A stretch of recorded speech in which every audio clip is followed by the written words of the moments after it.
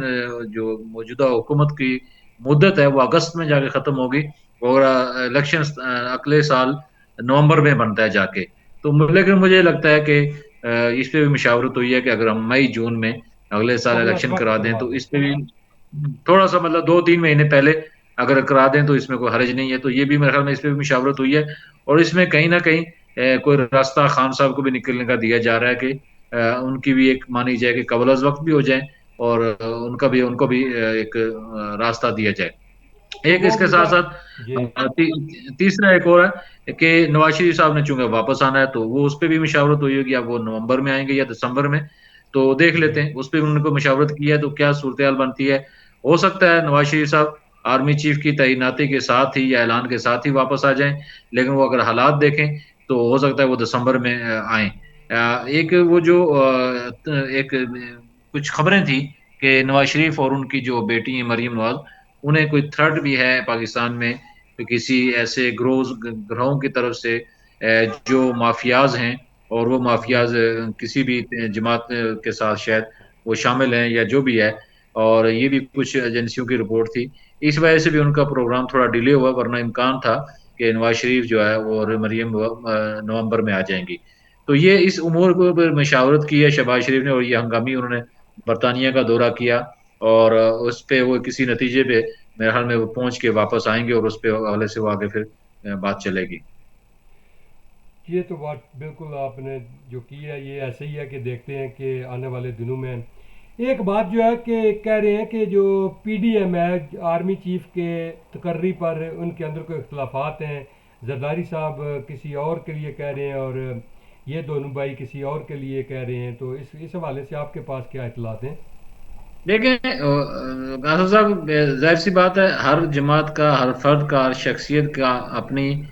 پسند ہوتی ہے. ظاہر سی بات ان کے اپنے تعلقات ہوتے ہیں اسٹیبلشمنٹ میں، اور وہ اپنی ضرور چاہتے ہیں کہ اپنی پسند کا آرمی چیف لے کے آئیں. اور میرے خیال میں پاکستان کی سیاسی جماعتیں یہ سمجھتی ہیں کہ جو ان کی مرضی کا اگر آرمی چیف آئے گا تو شاید ان کی سروائیول یا ان کی مستقبل کی سیاست وہ محفوظ ہو جائے گی، لیکن یہ ہمیشہ غلط ہوا ہے. آپ دیکھیں گے ماضی کو اگر پیچھے نہیں بھی جاتے تو آپ آخری والا ہی دیکھ لیں گے. 2016 میں نواز شریف نے آرمی چیف قمر جاوید باجوہ صاحب کو لگایا تھا، جی تو 18 کا الیکشن ہوا، ہار گئے، اور انہوں نے پہلے پھر انہیں پہ الزام لگایا کہ اسٹیبلشمنٹ نے انہیں یہ الیکشن ہرایا. تو یہ کوئی مطلب ہے اس پہ اتنی ہو سکتا ہے اختلاف رائے ہو، آصف زرداری صاحب کسی اور جنرل پہ ان کی رائے ہو، مولانا فضل الرحمان کی کسی اور پہ ہو، شہباز شریف کی کسی اور پہ ہو، لیکن میرے خیال میں یہ کوئی اتنا اختلاف نہیں ہوگا کہ جس پہ ان کا کوئی پھڈا بن جائے گا. یہ اس پہ اتفاق رائے کر لیں گے، اور کچھ یہ واپس آ کے شہباز شریف میرے حال میں پی ڈی ایم کو اعتماد میں لے کے وہ اتفاق رائے سے پھر ہمیں نکل آئیں گے اس معاملے سے. اچھا اب آتے ہیں جو لانگ مارچ ہے اس کی طرف. عمران خان صاحب نے کچھ برطانوی جو جرنلسٹ تھے ان کو انٹرویو میں کہا ہے کہ مجھے جو ہے کہ ہماری ایجنسیوں کے اندر سے رپورٹ تھی کہ آپ کو جو 3 آدمی ہیں وہ جو ہے وہ قتل کروانا چاہتے ہیں، وہ آپ کو مارنا چاہتے ہیں. اور آج دوبارہ میرے خیال میں انہوں نے جو ہے وہ لانگ مارچ کا بھی آغاز کر دیا ہے. دوسرا یہ بتائیں کہ وہ جو پرچہ تھا وہ کس پر کٹا، پرچے کی کہاں تک صورتحال پہنچی ہے؟ پہلے میرے خیال میں پرچے والی بات کر لیں، اور وہ زیادہ اتھینٹک اچھی بات ہے، اس پہ لوگوں کو سننا چاہتے ہیں. تو خان صاحب کی بے بسی، اور خان جی صاحب کی عمران خان صاحب کی جو اپنی حکومت میں بے بسی جی کا جو منظر تھا وہ تھا یہ اپنے اوپر ایف آئی آر کے حوالے سے. اور جی انہوں نے پورا زور لگایا، اور جی ساری پنجاب کی جو حکومت ہے انہوں نے داؤ پہ لگائی. بالآخر جی پرویز الہی نے یہ کہا، دیکھیں صوبائی میں جو پنجاب میں ان کی حکومت ہے، پرویز الہی وزیر اعلیٰ ہیں، ان کے تعاون سے پرویز جی الہی سب سے پہلے رکاوٹ تھے. اور وہ کیوں رکاوٹ تھے وہ سب کو پتا ہے کہ وہ اس لیے رکاوٹ تھے کہ پرویز الہی وہ سالہ سال سے اسٹیبلشمنٹ کے ان کے تعلقات ہیں، اور وہ کبھی نہیں چاہتے تھے کہ وہ ایک حاضر سروس میجر جنرل پہ ایف آئی آر کٹے، اور وہ بھی ان کے دور حکومت میں۔ ہاں انہوں نے ایک پیشکش کی خان صاحب کو کہ آپ شہباز شریف وزیر اعظم اور وزیر داخلہ رانا ثناء اللہ پہ ایف آئی آر کٹوا دیں، میں فوری آرڈر کر دیتا ہوں، تیسرا نام نکال دیں، لیکن عمران خان صاحب نے یہ ان کا مطالبہ مسترد کر دیا۔ پھر انہوں نے یہ جی کہا کہ ٹھیک ہے، ہم اس کو نامعلوم افراد کے خلاف کر لیتے ہیں، انہوں نے یہ مطالبہ بھی مسترد کر دیا۔ آخر میں پرویز الہی صاحب نے یہ کہا انہیں کہ آپ ایسا کریں، کوئی ایک ایسا ایس ایچ او بتا دیں جو آپ کے حکم مانے اور آپ اس کو حکم کریں، اور وہ آپ کے جو نام ہے یا جو آپ کی ایف آئی آر ہے وہ آپ کے حکم کے مطابق درج کرا دے۔ تو خان صاحب کے پاس ایسا بھی کوئی ایس ایچ او نہیں تھا۔ تو وہ اب پنجاب پولیس پہ الزامات تو لگا رہے ہیں کہ یہ نواز شریف نے یا شہباز شریف نے بھرتی کی ہیں اور یہ مجرم ہے فلاں ہے، لیکن اصل بات یہ ہے کہ جی اسٹیبلشمنٹ اس کبھی بھی ایس پی آر پہ اس کا بڑا واضح رد عمل آیا تھا کہ ہم اپنے کسی بھی افسر کی اور توہین برداشت نہیں کریں گے۔ اور یہ ایک آپ نے ایک چیز دیکھی، اب چونکہ دوسرا سوال بھی آپ نے انٹرویوز کر رہا تھا کہ جی خان صاحب نے 2-3 انٹرویو دیے، اور ایک انٹرویو میں انہوں نے ان سے جب سوال کیا گیا کہ آپ کے پاس کیا ثبوت ہیں کہ ان 3 افراد نے قتل کیا، تو خان صاحب کے جی پاس کوئی ثبوت کی بات نہیں تھی، آئیں بائیں شائیں تھا۔ اور اس کے بعد انہوں نے پھر وہاں انہوں نے کہا کہ آواز نہیں آ رہی اور فلاں ہے اور یہ ہے اور وہ ہے، اور مجھے ایجنسیوں نے بتایا۔ اگر آپ کو ایجنسیوں نے بتایا تو وہ آپ یہ تو کہہ دیں کہ جی مجھے میرے پاس ثبوت ہیں، میں عدالت میں پیش کروں گا، وہ بات بھی نہیں کی انہوں نے۔ اور دیکھیں جی صرف الزامات کی بنیاد پہ آپ اپنی سیاست کے لیے اداروں کو اور حکومت کو نشانہ بنانا، یہ کوئی اچھی روایت نہیں ہے۔ اور اس میں ایک اور صحیح بات جو آسو صاحب بتاؤں جی جی کہ جو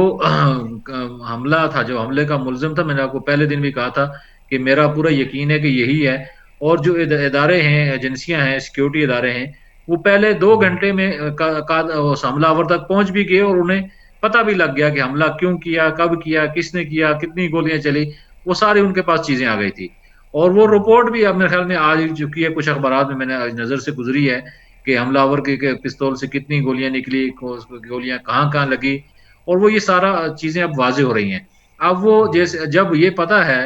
فوج کو بھی پتا ہے، اسٹیبلشمنٹ کو بھی پتا ہے، وفاقی حکومت کو بھی پتا ہے، اور خود پرویز الہی کو بھی پتا ہے، اور میں کہتا ہوں خان صاحب کو بھی پتا ہے کہ یہ حملہ نہ وفاقی حکومت نے کیا، نہ اس میجر جنرل نے کیا، نہ کسی اور ادارے نے کیا، یہ ایک فرد واحد کی کارروائی تھی، اور فرد جی واحد نے یہ حملہ کیا تھا، اور اس کی جو سازش تھی یا اس کا جو بھی کچھ تھا، وہ 1 سے 2 گھنٹوں میں سب کچھ نکل کے سامنے آ گیا تھا۔ اور اس کے بعد الزامات کی بنیاد پہ ایف آئی آر کٹوانا، اور ظاہر سی بات ہے یہ خان صاحب صرف اس سیاست کے لیے کر رہے تھے، اور جو اس میں ناکام ہوئے۔ اور اس سے یہ بھی ثابت ہوا، پر رانا ثناء اللہ نے ان کو طنزاً کہا کہ پنجاب میں جھوٹی ایف آئی آر درج کرانا کوئی مسئلہ ہی نہیں، لیکن ہمارے عمران خان صاحب وہ بھی نہیں کروا سکے کہ جھوٹی ایف آئی آر درج کروا سکیں۔ انہیں مطلب انہوں نے یہ طنز کیا کہ ان کے پاس اتنی پاور بھی نہیں ہے، تو یہ لوگوں کے مسائل کیا حل کریں گے؟ تو وہ ایک ایف آئی آر وہ جو کروانا چاہ رہے تھے، اور میرے خیال میں ان کا بلکہ مقصد بلکہ یہ تھا۔ آج تو شاہ محمود قریشی صاحب نے گجرات لانگ مارچ میں خطاب کے دوران بھی کہا ہے کہ پنجاب میں ہماری حکومت ہے لیکن پھر بھی ہم بے بس ہیں۔ اب یہ اس کو تو کیا آج انہوں کریں گے نے وہ، دیکھیں نا،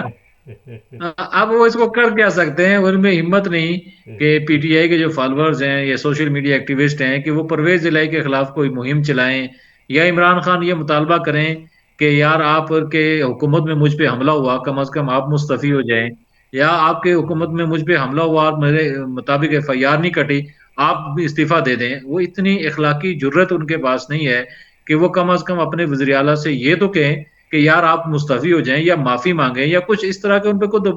مطلب وہ اتنے کمزور پوزیشن میں ہیں اور وہ اتنے بے بس ہیں کہ وہ اپنے حکومت سے یہ بھی نہیں کہہ سکتے کہ یار آپ کی حکومت میں یہ سب کچھ ہوا اور آپ نے نہ استعفیٰ دیا، نہ اس پہ کوئی شرمندگی اور پریشانی کا اظہار کیا، اور خان صاحب اس کا سارا الزام صرف وفاق پر اپنا لگا کے اپنا غصہ ٹھنڈا کرنے کی ایک ناکام کوشش کر رہے ہیں۔ اچھا، اعظم سواتی صاحب کے معاملے کو آپ کس طرح دیکھتے ہیں؟ بڑے بے بس نظر آئے وہ روتے ہوئے، کیا وہ واقعی ان کی ویڈیوز، یہ ویسے غلط ایک روایت نہیں چل پڑی کہ کبھی پرویز رشید صاحب کی ویڈیوز آ رہی ہیں، کلپ آ رہے ہیں سامنے، کبھی اعظم سواتی صاحب کے، یہ کیا ہو رہا ہے؟ یہ کون کر رہا ہے یہ سارا کچھ؟ اچھا یہ دیکھیں آصف صاحب، اعظم سواتی کی ویڈیو حقیقت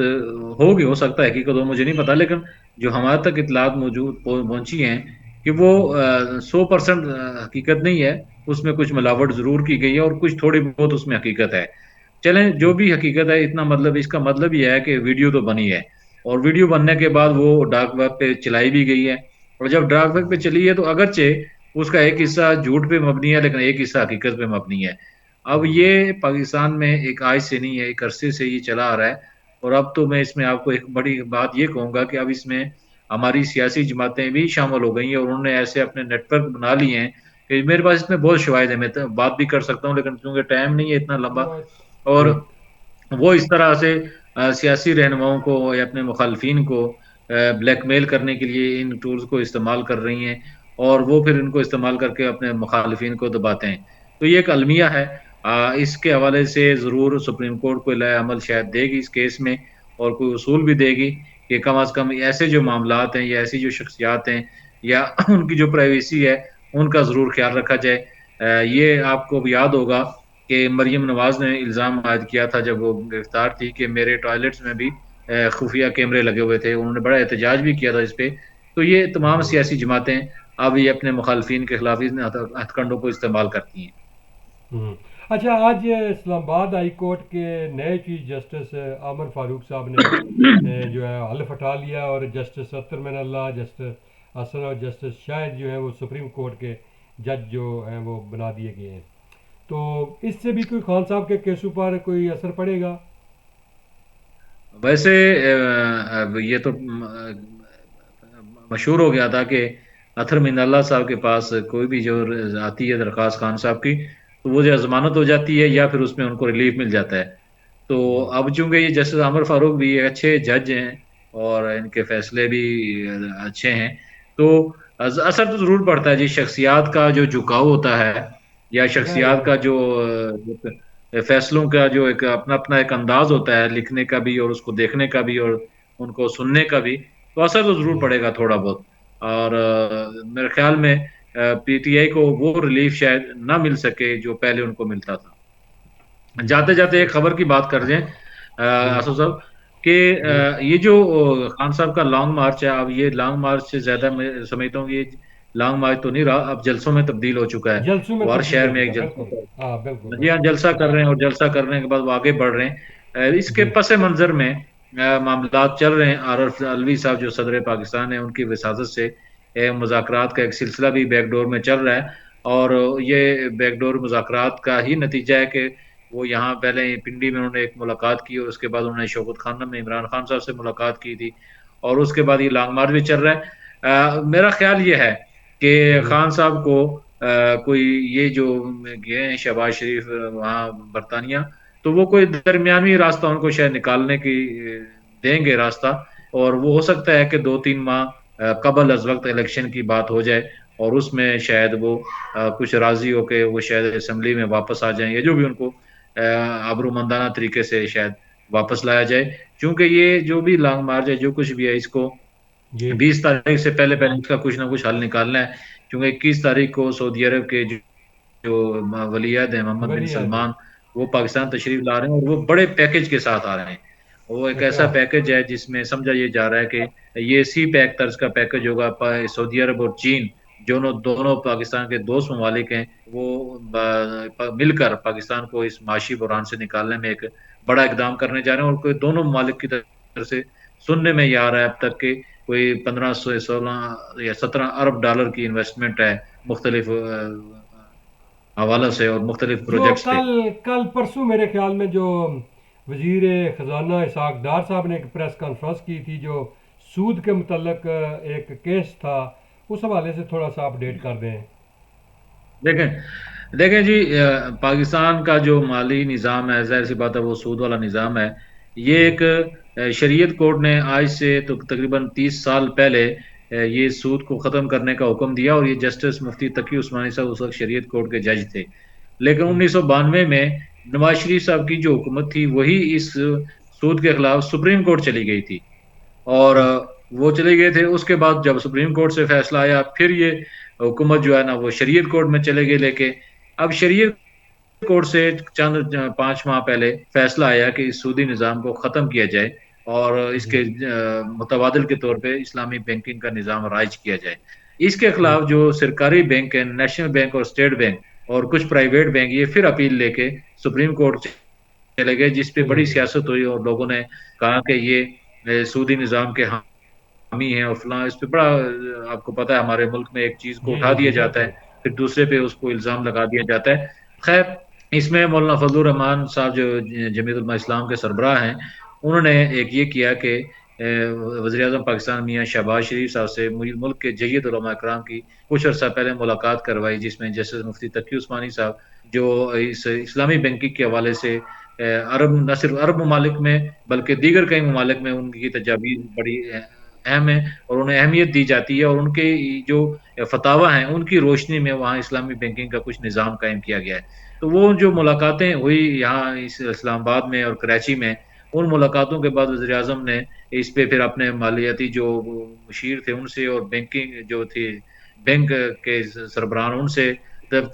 مشاورت کی، اور خاص طور سے اسحاق ڈار صاحب جب سے واپس آئے تو انہوں نے یہ کام سونپا گیا کہ آپ اس حوالے سے ذرا بینکوں کے ساتھ جائزہ لیں کہ آیا ہم اسلامی بینکنگ کی طرف جا سکتے ہیں. جیسے اس کے بعد پھر جب انہوں نے اپنی دیکھا فیصلہ سب کی طرف سے رپورٹ آ گئی تو حکومت نے جو اپنے نیشنل بینک اور اسٹیٹ بینک کی جو اپیل تھی اس کو واپس لینے کا فیصلہ کیا. یہ خوشائن پیش رفت تھی اور پاکستانی عوام یہ سمجھتے ہیں اور جو یہاں کے لوگ ہیں کہ اسلامی بینکنگ کا نظام اگر دیگر ملکوں میں عرب ممالک میں کئی جگہ رائج ہے، وہ چل سکتا ہے، تو یہاں بھی رائج کر دیا جائے اور اس سود سے کم از جی کم چھٹکارا مل جائے گا. بہت شکریہ عمر فاروق صاحب، آپ نے اپنا ٹائم دیا. ناظرین، یہ تھی ہماری آج کی گفتگو، اور انشاءاللہ بہت جلد آپ سے دوبارہ جو ہے وہ نئی معلومات کے ساتھ، اور انشاءاللہ امید کی جا رہی ہے کہ اگلے ہفتے تک جو ہے وہ پاکستان کے جو آرمی چیف ہیں ان کا بھی فیصلہ ہو جائے گا. اور اگر پہلے بھی ہوا تو میں عمر فاروق صاحب سے گزارش کروں گا کہ وہ ہم ایک پروگرام اس پر کر لیں گے، اور انشاءاللہ بہت جلد آپ سے ملاقات ہوگی. اپنا اور اپنے ارد گرد کے لوگوں کا خیال رکھیں، اور سب سے ہم جو ہمارا جو چینل ہے اس کو سبسکرائب بھی کریں اور لائک بھی کریں. اس طرح فیس بک پر بھی لائک اور شیئر کرتے رہیں. بہت شکریہ، بہت شکریہ عمر فاروق صاحب.